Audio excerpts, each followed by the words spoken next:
What's up, y'all? This is me, Adam Conklin. I'm coming to y'all here.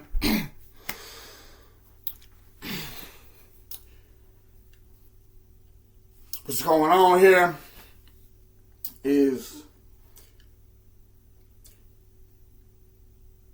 I know this video is going to be some pressure. I know it is. Because the devil was trying to stop me from speaking. So,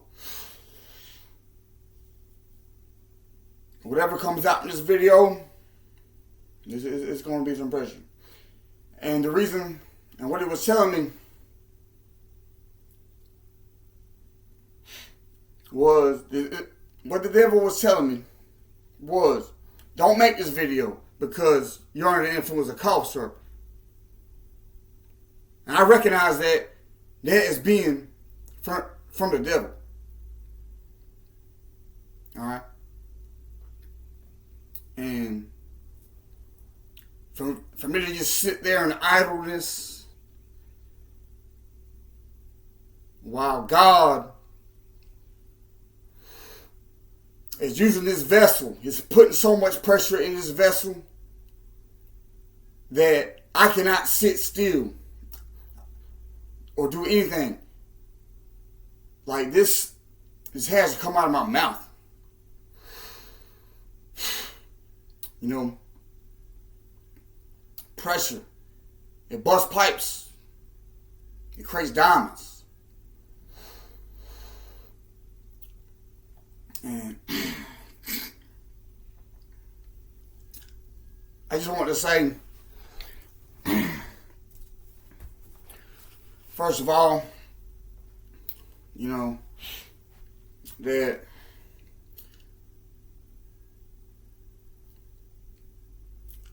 my Aunt Glenda, I love my Aunt Glenda. My Aunt Glenda, whenever I was young, was my favorite aunt. Now, whenever I was young, she was my favorite aunt. I know it's not right to choose like favorites and stuff amongst people, but whenever I was younger, I loved my Aunt Glenda.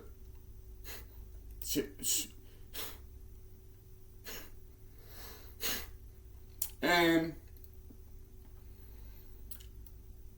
during this time, I've been praying for God to unite me with his people.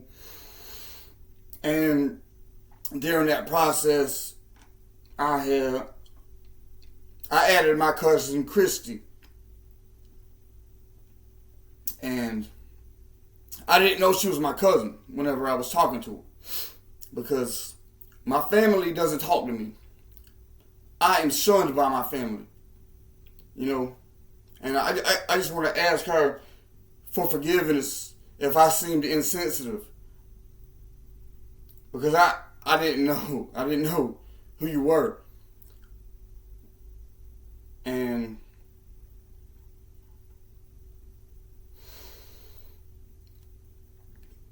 I'm not trying to call attention away from your mother's death or anything. I'm not. This is what God is calling me to do. And me personally, I feel happy because I know for a fact that my Aunt Glenda is in heaven right now and that she's in a better place and that she loves you and she loves all of us. I know this in my heart. That's the reason I'm happy.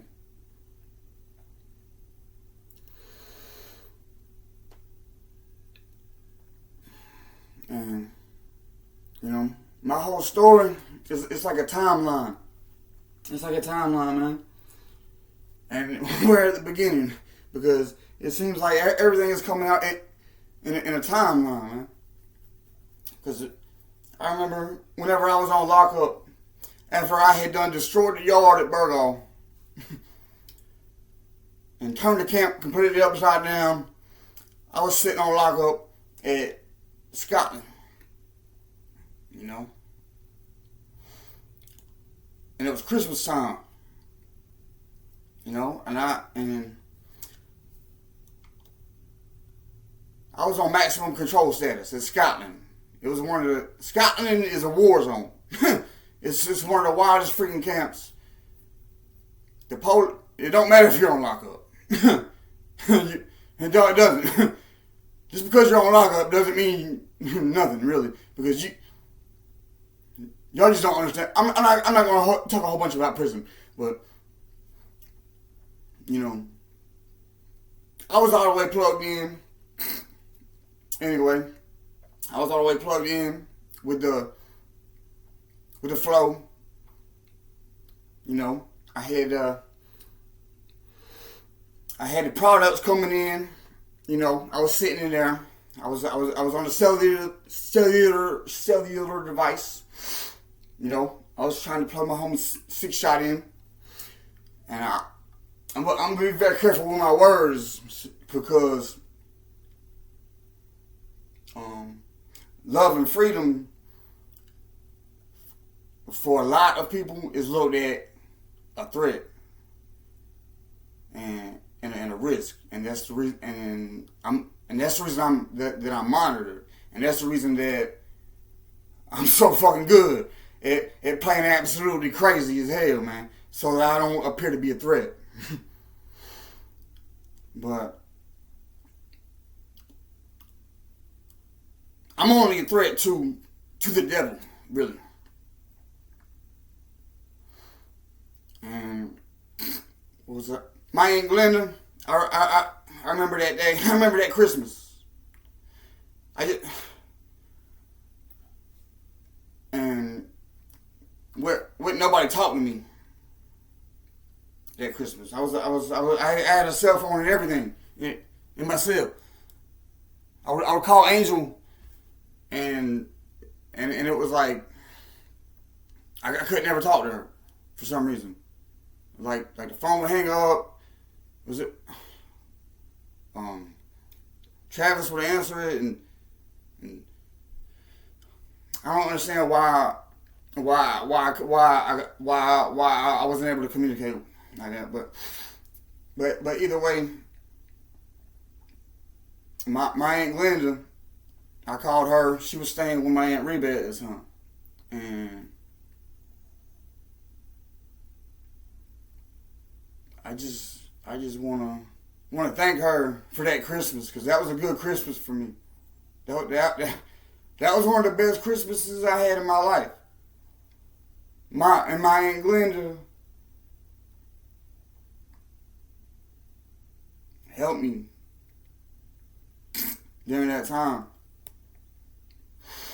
Whenever I was on lockup back then. And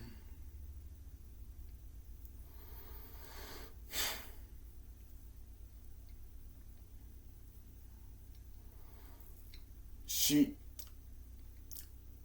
gave me a Christmas present. She did. She bought me a Christmas present when I was back there. And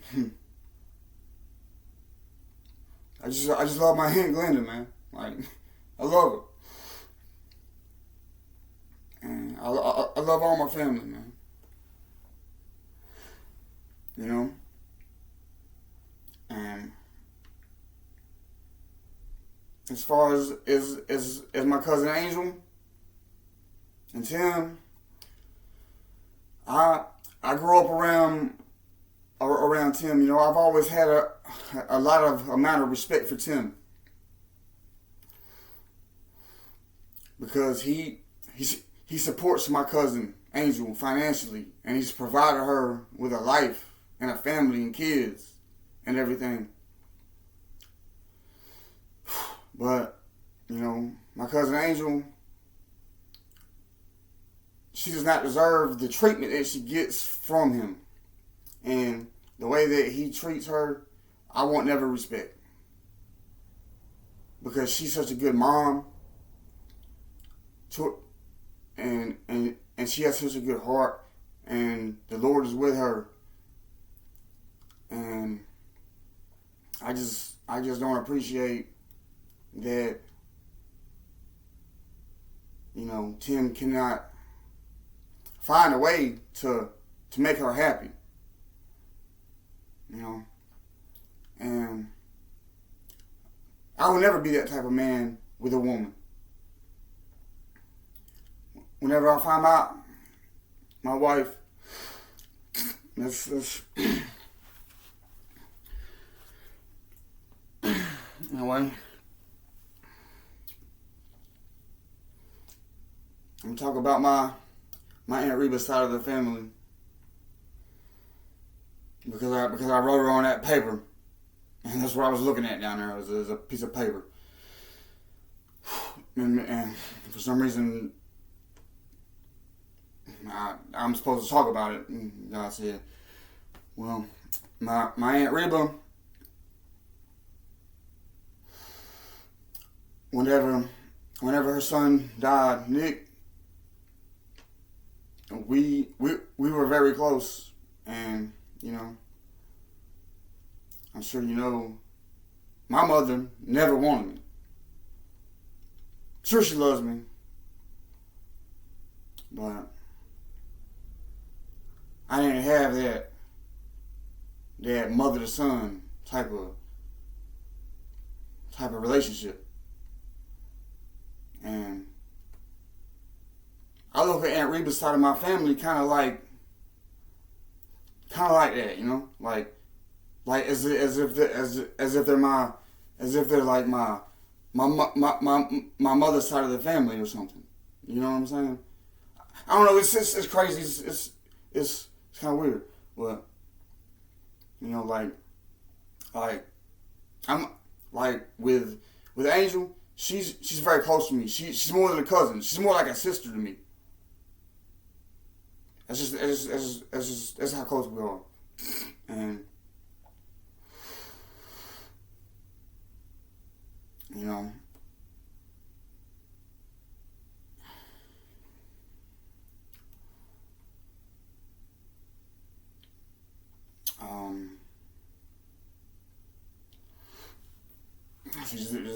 this cough medicine kind of followed my head up. And see, the reason my vow to God is to not have any sexual enjoyment or experience for 40 days. That was my vow, because I have a weakness for females, man. Like, even whenever I was in prison, I'd get in trouble from disrespecting the females by doing crazy stuff and like ejaculating in their face and talking shit to them and things like that.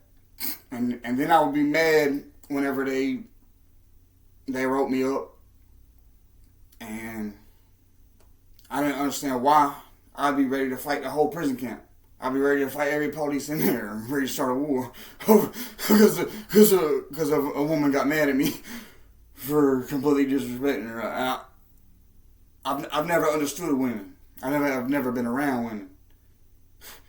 Being still a kid in a Supermax cell and coming up through this stuff, you're still in lockup, and the places that they put me, high securities, there wasn't no women, because that's looked at as a risk in places like that, because women can be influenced, they say.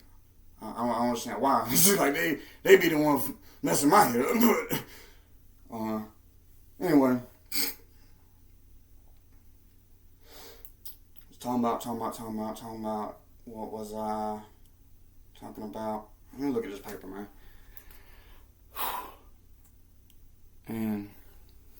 And my cousins, man, like, I got mad love for all my cousins, man. And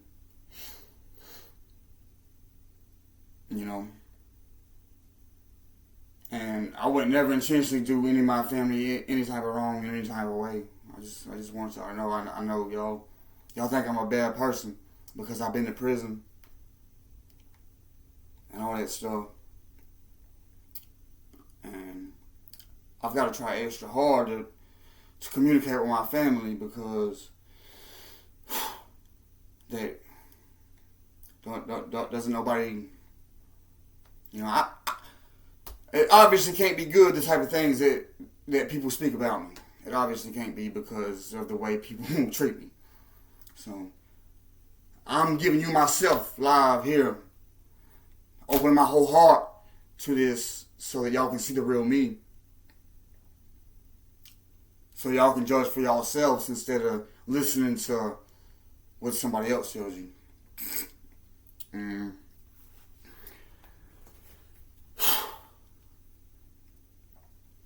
my dad, my father, I always felt like, my father loves me. My father does love me to death. I'm his son. It's pride and joy. But throughout my life, I felt like he wasn't there as a man for me. He never helped me in the ways of the world to develop wisdom in dealing with circumstances and people, and how to go about my daily activities and how to become a man in life. He didn't ever teach me that. And I don't want to disrespect my father in any way, because he's a good man, and he's got a kind heart, and he'll help anybody with anything. But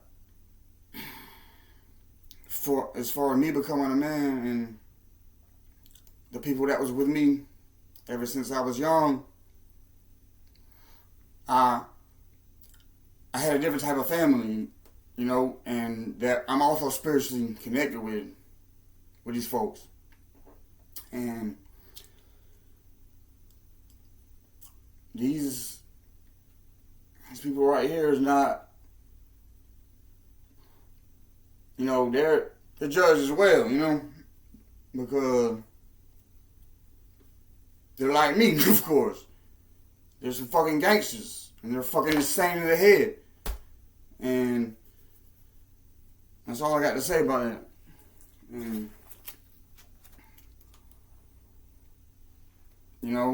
I want everybody to pray for my homie Ratchet's court case, man. For my homie Ratchet from Kinston, Robert Strothers. He got into a shootout with the police. He can't even walk all that right no more, man. And he's like my brother, He's been really close to me for a long time. And him and Squirrel, man, like coming from adolescence, and seeing the ones that you love that was there and had that love and support for you, and now they ain't never getting out of prison. And people want me to tell me to forget about prison and stuff like that. That's not gonna happen. I'm always gonna be there in the struggle for my brothers, and there ain't no way around that until I die, until my casket closed. Let me see what else is on here, man. Cough syrup. Yeah, like my vow with the no ejaculations for 40 days. Yeah, I got a problem with that, and I ain't doing it for 40 days, or I'm gonna kill myself. That's locked into the ritual. I'm gonna perform Harry. Most of my life I've been practicing the art of ninjutsu. And that's aligned with my spiritual practice, and it's locked in. to where if I fail this within 40 days, I got no choice to retain my honor, but to take a long blade and just rip my whole guts out. So if I fail this, that's what's going to happen. And I don't want to make that vow right there on cough syrup, because once I make that vow, everybody's like, you got this, like, you can do it, but you don't understand when it to do something that serious, to put my life on the line like that, you don't understand the commitment. And if I fail to do that, if I was to fail to perform my actions to God and my promises for my vows, then the rest of my life, I wouldn't be able to live with myself. Every day I would wake up feeling like a bitch. And I ain't no bitch. So I can't possibly exist in any other way than for this to happen, which I don't understand. So I haven't made that vow with the cough syrup yet. Alright? I haven't done that dedication. It's only with the overcoming the sexual desires right now for 40 days. And I feel like that's my main problem. And I know I'm gonna have to leave this cough syrup alone and develop my life. And then let's see what else, man. I got my mom. Yeah, I wrote this down.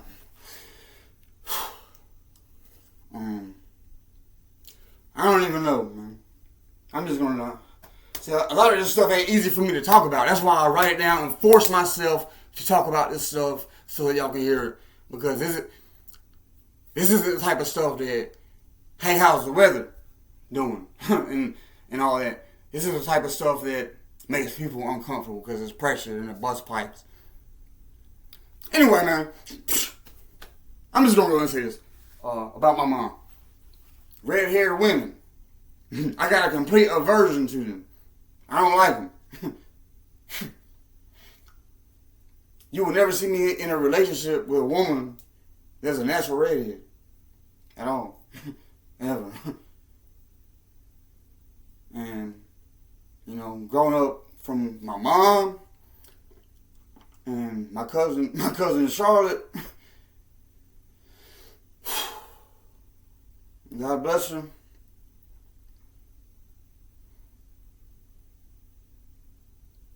That's all I can say about her. Just God bless her. And I'm not going to say nothing else.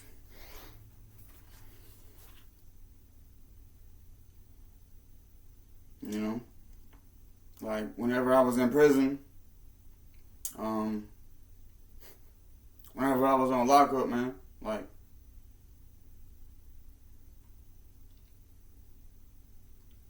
there was two women up there, man, like that they used to do rounds and stuff. This wasn't the time for me destroying the yard at Burgo. This was the time I fucked the yard up at Tabor City and started knocking police out and shit. This is what I'm talking about. I was on lockup at Central Prison this time. There was two women though. One of them was a black woman. One of them was a woman with red hair. And they both had basically the same figure and everything. And I was absolutely in love with that black woman. And she hated my guts. She was the most evil, racist, hateful person on the planet, I think. And that redheaded woman absolutely adored me. I could get her to do anything at all without question.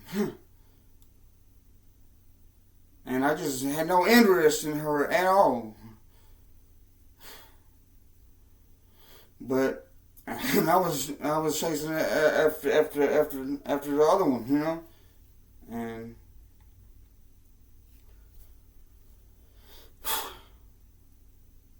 the first thing, because I mean, my god body homeboy that I deal with, man, that is really spiritually enlightened, man. Like, he's a really spiritually enlightened person, man. He just don't really know what path to choose yet, man. But I feel like one day, eventually, he's gonna come to Jesus too. He's doing about 20-something years in prison, and always on the yard. You know, he's an OG on all the prison camps and shit. And me and him is like real fucking close, man. Like, but I feel like he's gonna come to Jesus, man. What was I saying, man? This cough syrup, man. What was I talking about? What was I saying?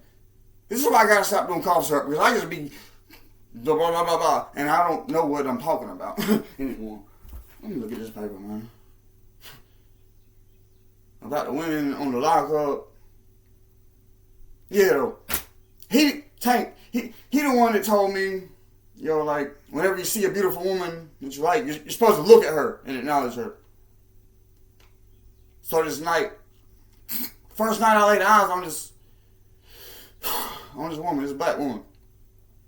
She's coming up the steps. I was standing at my cell. So all I was doing was looking at her. And she scanned my door and she said, "What the fuck you looking at?" That's exactly what the first words that come out of her mouth. What the fuck you looking at? Looking like she said, looking like a serial killer or something.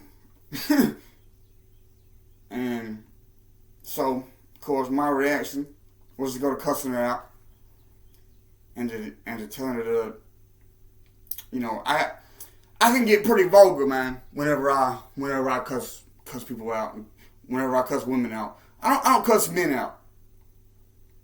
I just stab them and knock them the hell out and stuff like that. But women, I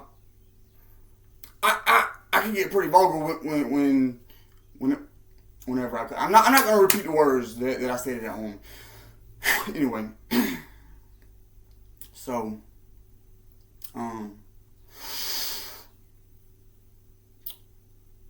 yeah. Anyway. What was I saying? Yeah, and then she told me that I looked like I shot a black church. I looked like the dude that shot that black church or something. and that shit really hurt me. You know what I mean? And this is when I just got to Central Prison. Didn't nobody know me or nothing like that. I just got there. All she knew was I was a face behind the door. And so she didn't know that very night I was on my way upstairs to maximum control, that I was going to be moved there. And she was going to have to deal with me for the next 15 months. Which that bitch ended up quitting. Her job, she couldn't take the pressure anymore.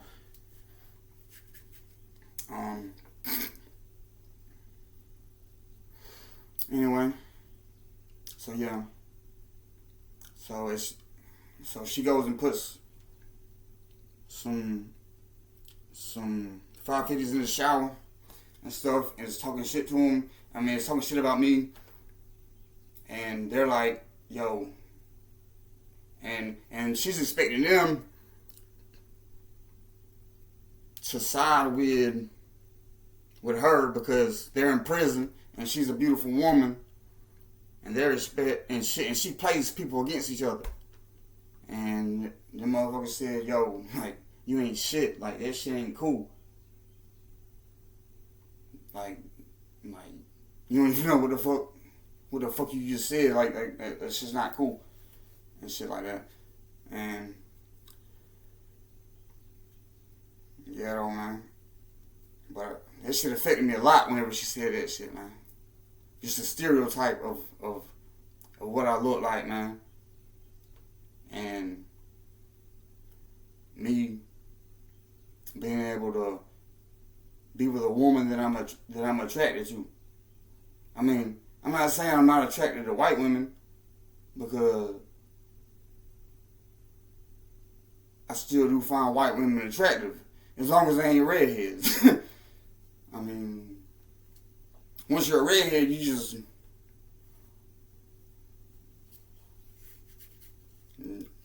don't even expect me to holler at you. I mean, simple as that. Anyway, enough about that.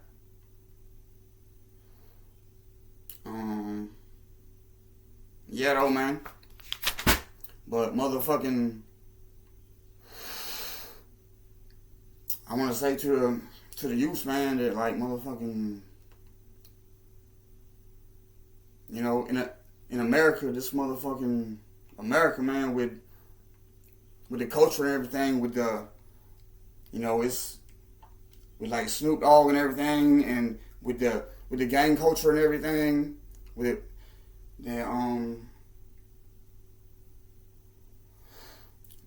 you know, what being a gangster is not going out there and killing people and getting people hooked on drugs and stuff like that, man. It's about overcoming obstacles and growing and supporting each other, man, and lifting each other up and being real with yourself, man, and you know, it's not all that violence and shit, man. I'm high as fuck, man. The cops start really kicking in, man. I ain't gonna stunt. No.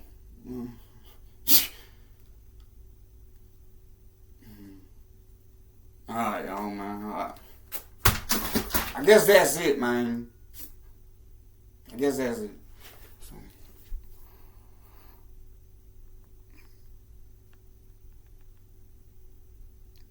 9:12.